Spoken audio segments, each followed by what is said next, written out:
Video kali ini khas bagaikan surat terbuka kepada pemimpin Parti Bersatu. Assalamualaikum warahmatullahi wabarakatuh. Salam sejahtera dan salam perjuangan.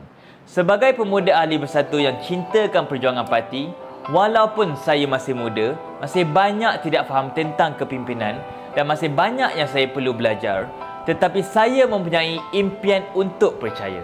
Saya percaya Parti Bersatu akan kembali menajui Malaysia. Saya percaya Parti Bersatu dapat betul-betul bersatu demi menjaga kesejahteraan rakyat dan kemajuan Malaysia. Dan saya juga percaya pemuda-pemuda dapat berbakti kepada rakyat melalui Parti Bersatu. Dan itulah kelebihan orang muda.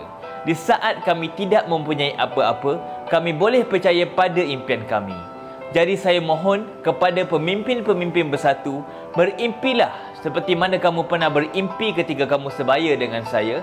Percayalah seperti mana kamu pernah percaya ketika kamu sebaya dengan saya. Dan jadilah wira yang pernah kamu impikan untuk jadi ketika kamu sebaya dengan saya. Pemuda hari ini sedang belajar dari semangat, keberanian dan juga ketulusan dari kepimpinan Bersatu.